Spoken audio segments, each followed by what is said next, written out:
دوستان و همراهان همیشگی رادیو ماورا، به بخش دوم از مجموع سرگذشت زندگی بنده و همچنین داستان سرگذشت یک نفرین قسمت دوم خوش آمدید.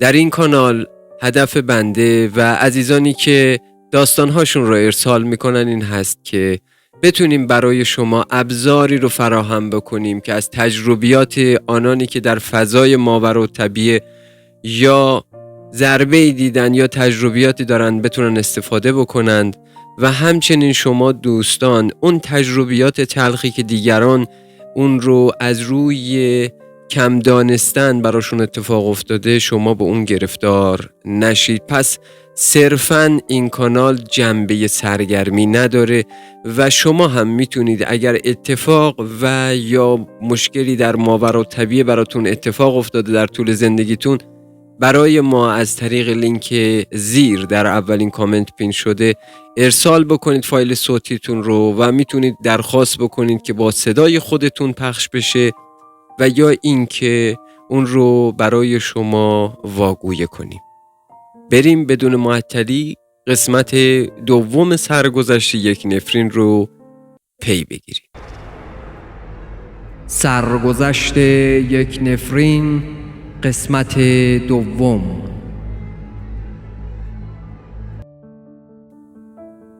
خب در قسمت اول شما شنیدید که بنده در چه خانواده‌ای متولد شدم و در کجای ایران زندگی کردم و همچنین میرسیم در انتهای داستان به این که پدر بنده که با عموی خودش جایی رو قرار بود به صورت شراکتی بکارند، متاسفانه عموی بنده به دلایلی که خودشون میدونستند اومدن به پدر و مادر بنده تهمتی زدند و همچنین عموی پدر بنده قاضی و حکم رو حضرت ابوالفضل العباس قرار دادن و اکنون ادامه ماجرا.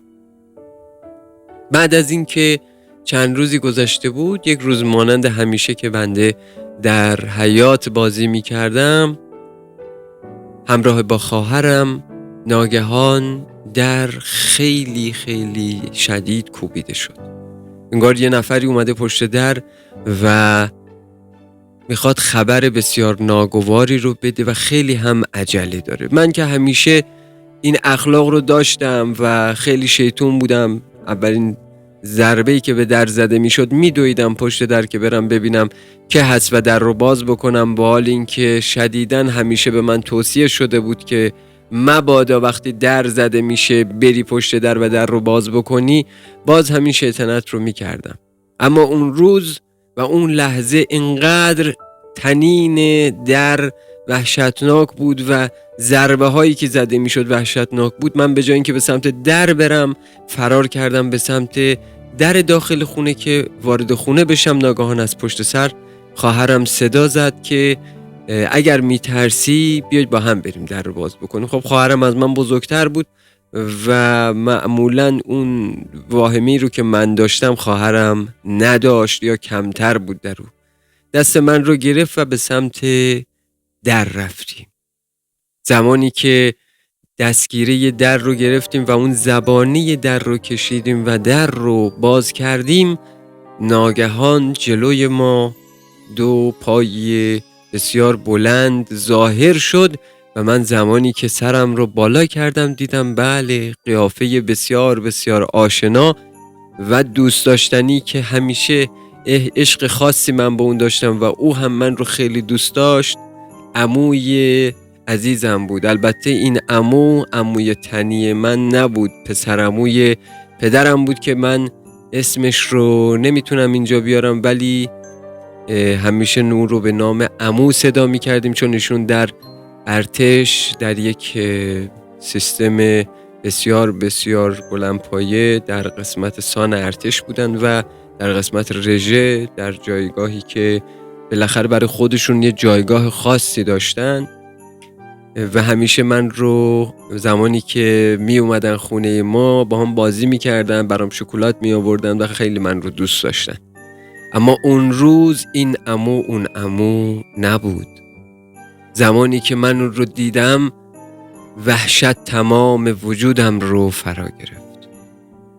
اون عمویی که من میشناختم یه عموی مهربان بود، اما این عمو پر از تشویش، پر از نگرانی بود و چشمهایی از حدقه در رفته داشت و ناگهان خم شد و من رو مثل کسی که مریدی به مرادش میرسه در آغوشش گرفت و برخلاف این که همیشه با مهربانی من رو بغل میکرد، این بار انگار من رو لای انبردستی گذاشتید و دارید فشار میدید. به اون صورت من فشار احساس میکردم، اما مرتباً من رو میبوسید و دستش رو به سینه‌اش مثل حالت سینه زنی میکوبید و دست گره شدهش رو وقتی میکوبید نام من رو مرتباً تکرار میکرد. مادر من که از این سر صدا نگران میشه، چون داشتن در آشپزخونه غذا درست میکردن یا چه حکایتی بود یاد من نمیاد، اما سراسیمه ناگهان به جلوی در اومدن که این حکایت رو دیده بودند و من اینجا رو از زبان مادرم تعریف میکنم. مادرم به من میگفت وقتی من شما رو در اون حالت دیدم و دیدم شما مثل گچ دیوار سفید شدید و اونقدر حالت آشفتگی به شما دست داده و عنقریبه که سکته بکنید، من فقط به پسرعموی پدرت گفتم که بچه رو بذار زمین و انقدر فشارش نده، بچه رو کشتی از بس فشار دادی. اما ایشون هیچ چیز حالیشون نمیشد. متاسفانه عمویی که به اون وضعیت در ارتش خدمت میکردن، آدم بسیار بسیار هوشمند و متخصصی بودند، دیگه حالتشون حالت گذشته نبود و فقط به جای سلام علیک نام من رو تکرار میکرد و مرتبا. مادرم نتونست من رو از دست ایشون بگیره و با همون حالت دست ایشون رو گرفت و برد خونه. زمانی که به خونه رفتیم من هیچ یادم نمیره که مادرم هنوز متوجه نشده بود که برای عمو چه اتفاقی افتاده. میگفت که فلان کس کی اومدی از مشهد و اون میگفت من فقط اومدم فرزند تو رو ببرم و مادر من که وحشت زده بود میگفت که فرزند من رو کجا میخوای ببرید؟ میگفت که امام حسین در خواب من اومده گفته برای اینکه تو خوب بشی باید من فرزند تو رو ببرم و فرزند تو هست که واسطه شفای من میتونه بشه. اما مادر من و خب من که کوچک بودم مثلا از این چیزها سر در نمی آوردم. مادر من میگفت تا اون لحظه ما متوجه نشدم که بله ایشون اصلا سیستم عصبی و روانیشون رو از دست دادن و به جنون رسیدن. بعدها متوجه شدیم که بله ایشون چند روزی بوده ناگهان در جلوی خونش حالت تشنج میگیره و بعد از این که به حال میاد دیگه همه رو از دور و بر خودش پس میزنه و شروع میکنه به علف خوردن. در جلوی خانه های سازمانی ارتش معمولاً اینجور بود که به اصطلاح سبزی میکاشتن، یعنی سبزی که چمن میکاشتن و اون چمنها رو این آقا میخورده. حتی زمانی که میره به روستای زادگاهش در اونجا فضله گوسفند میخورده و اصلا حالت طبیعی نداشته. خلاصه نمیخوام سر شما رو زیاد به درد بیارم. مادر من وقتی بهش گفت که چجوری اومدی با این احوال و اینها، ایشون هیچ یادم نمیره یک 5 تومانی زرد رنگی که در زمانی که حالا ما کودک بودیم و اینها بود، یه 5 تومانی برنجی رنگ بود و زرد رنگ، اون رو نشون دادن به اضافه یک 20 تومانی که خب عزیزانی که حالا سنشون به اوایل دهه جنگ میرسه اون رو یادشون هست، اون 20 تومانی که روش عکس یک تراکتور بود و یک عده‌ای داشتن در جهاد سازندگی کار میکردن و اون فقط نمیدونست اینها چه مبلغ پوله. میگفت به زبان ترکی میگفت که بیر دمیر پول و بیر کاغذ پول، یعنی یه کاغذ پول کاغذی با یه پول کاغذی اومدم و به یه پول آهنی اومدم، یه پول فلزی اومدم و متاسفانه وضعیتش از آنچه که ما فکر میکردیم و اونها فکر میکردن، البته بنده که کوچیک بودم، وخیم‌تر بود. در همین حیث و بیس صدای شیون در خانه مادر بزرگم بلند شد. بالاخره مادرم منقلب شد و یادم هست که مادرم مرتبا میگفت خداوندا اگر همچین نفرینی بین من و پدر ایشون بود، من نمیخواستم ضربه‌ای به فرزندش بخوره و ما سرکار رو انداختیم به ابوالفضل و چرا ضربه خورد به ایشون. گذشت تا اینکه پدرم بعد از چند دقیقه وارد خونه شد و زمانی که پدرم وارد خونه شد مثل اینکه احوالات ایشون رو دیده باشه و فهمیده باشه، سریع من رو از پیش ایشون گرفت و ایشون هم انگار که مثلا یه قسمتی از بدنش رو جدا کردی حمله ور شد که من رو دوباره بگیری و پدرم بهش نهیب زد که گفت دست به بچه نزن و بشین. یادم نمیره اصلا ایشون 2-3 تا چای که براش ریخته بودن، اول چایی رو در نلبکی میریخت و به من میداد، بعد میگفت که اول ایشون بخوره بعد من تهون چای رو میخورم. اصلا هیچ موقع این لحظات در ذهن من از بین نمیره. خلاصه پدرم گفت که برای چی اینجا اومدید و پدر شما این کار رو کردین، تهمت رو زد و ایشون اصلا نمیدونست که جریان چه هست و فقط یه کلمه رو تکرار میکرد، من باید فرزند شما رو ببرم. خلاصه بعد از کلی صحبت و اینها پدر من گفت بسیار خوب، شما برگردید به مشهد و من که باید بیام مشهد در فلان روزی که شما میگی در خونه شما حاضر میشم و فرزندم رو میارم که فرداش که شما گفتید در فلان روز حتما بریم و در حرم آنچه که میبایست رو گفتم اتفاق بیفته. خب ایشون رو بالاخره بهش دوباره پولی دادن و ایشون رو راهی کردن به سمت مشهد. قرار ما بر این بود که آخر همون هفته جمعه، ظهر جمعه در امام رضا، در حرم امام رضا حاضر بشیم و ایشون من رو با خودش ببره و من براش از امام رضا طلب شفاعت بکنم. من هم بچه کوچیکی بودم، تقریبا خردسال، و خب خیلی از آداب دیوانگی و عاقلی سر در نمی آوردم. منتها این بود که ایشون وقتی که رفتند و میبینن که در روزی که میبایست 2 روز قبلش، چون پدر من گفتن که من 4شنبه میام خونه شما و جمعه صبح میریم اونجا، ایشون وقتی میبینن 4شنبه خبری از پدر من نشد و من رو نیاوردن بهشون بدن، دوباره حرکت میکنن به سمت خونه مادر بزرگم و اون روزی بود که ما خب فردای اون روزی که ایشون رو راهی کردیم به سمت خونه خودمون مشهد راه افتادیم. ایشون میاد در خونه مادر بزرگم بالاخره و دنبال من میگرده، عکسی رو بهش نشون میدن که عکس برادر بزرگ من بود و بهشون میگن که این بوده، میگه نه این نبود، این عکس دیگه است. عکس من رو نشون میده، میگه من این رو میخوام. خلاصه بالاخره پدر من با وساطت اقوام دیگه مجبور شد که من رو روز 5شنبه غروب بریم و در خانه‌های سازمانی نیروی هوایی در خونه اونها شب رو بمونیم، ایشون رو غسل بدن و فردا ظهر به سمت حرم بریم.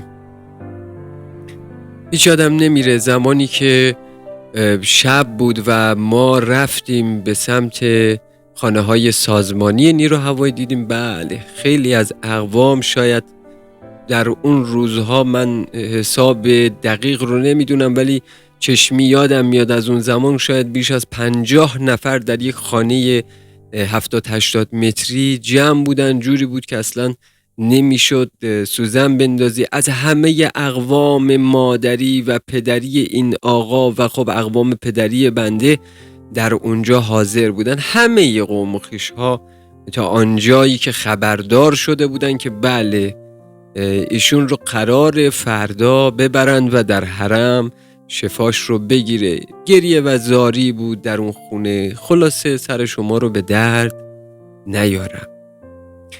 در آخرهای شب بود که ایشون گفتن که شما باید برید حموم. در اون زمان مثل این که اون شب سیستم آب گرم در اون خونه از کار افتاده بوده و به ایشون میگن که شما باید برید حموم. متوجه میشن که سیستم آب گرم کار نمیکنه و ایشون از حمام رفتن سرش رو هم حنا زده بودن، دستاش رو هم حنا زده بودن، منع شدن و خب چون هوا هم تقریبا میرفت رو به پاییز و وضعیت ایشون هم اینجوری بود، دیگه نتونسته بودن ببرن. گفتن حالا شاید فردا قبل از اینکه بریم سر ایشون رو بشوریم و غسل بکنن.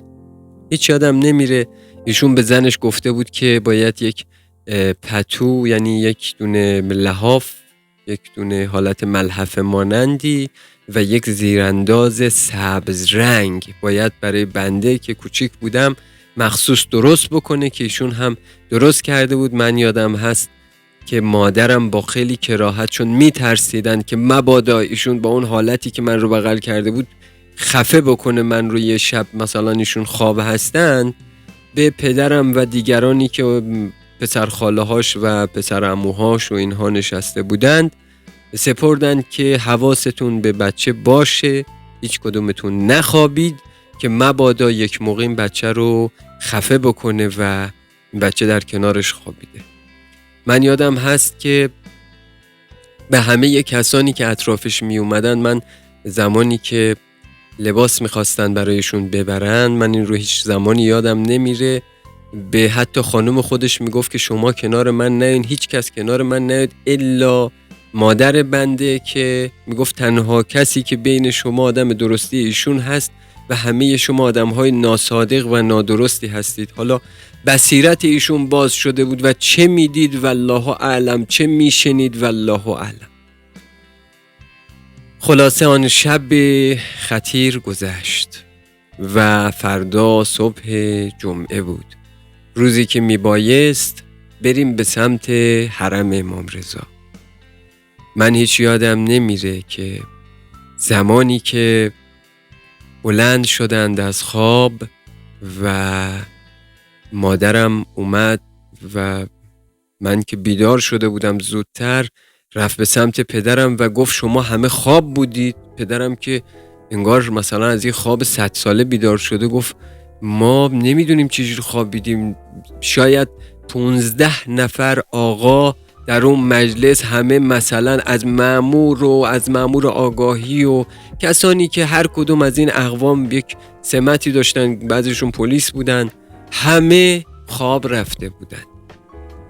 زمانی که رفتن سراغ پسرعموی پدرم دیدن بله سر ایشون شسته شده، ایشون حمام رفته و اون سربندی که بسته بودن که حنا به جای نخوره اون هم روی شفاژ بود و گفتن که سر ایشون رو شسته و برده حموم. این از اون پرسید، اون از این پرسید، همه گفتن نه ما خبری نداریم.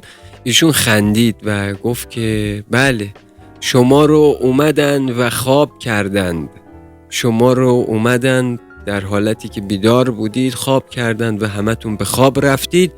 بعد یکی جای پسر شما یعنی بنده واسطاد و 2 نفر آقا من رو بردند حمام و شستند و اونها هنوز هم همینجا هستند کنار ما. خب من که متوجه نمی شدم چه اتفاقی افتاده و بچه بودم. مادر و پدر من هم بهت زده بودن، دیگران هم بهت زده بودن که شاید مثلا همسایه ها از بیرون اومدن ایشون رو بردن حمام و ایشون حالت طبیعی نداره، فکر میکنه مثلا جنی یا موجوداتی بودن، با حال این که ایشون راست میگفت و واقعا حرفش درست بود که بعدها بنده رو متوجه شدم. خب عزیزان، قسمت دوم رو هم شنیدیم. در این قسمت که پیش رو خواهیم داشت، قسمت آخر عاقبت یک نفرین رو داریم که این قسمت بسیار بسیار جالبی هست و امیدوارم که برای شما عزیزان درس عبرتی بوده باشه در این که هیچ چیز رو در این عالم کائنات شوخی نگیرید. واقعا اتفاقاتی برای انسان در زندگیش میفته که شاید خیلی ها اون رو به شوخی و تمسخر میگیرن، همونجور که من خیلی سالها این رو به تمسخر میگرفتم، ولی این رو به تمسخر نگیرید. انشالله به زودی قسمت سوم و بسیار بسیار مهم عاقبت یک نفرین یا سرگذشت یک نفرین رو برای شما حتما تعریف خواهم کرد و انشالله در اون قسمت شما پایان این اتفاق رو خواهید دید. شما هم میتونید بر ما داستانهاتون رو بفرستید و از داستانهاتون برای دیگران تجارب بسازید که شاید در زندگیشون اونها رو هنوز تجربه نکرده باشن و بتونه چراغ راهی باشه برای دیگران. کانال رو حمایت بکنید. با حمایت‌های خودتون راه آینده این کانال رو خواهید ساخت و این تجربیات انشالله در دست دیگران هم قرار بگیره. از اینکه با ما همراه بودید سپاسگزارم و تا برنامه دیگر و داستانی دیگر، دادار پایدار یار و یاور شما گرامی.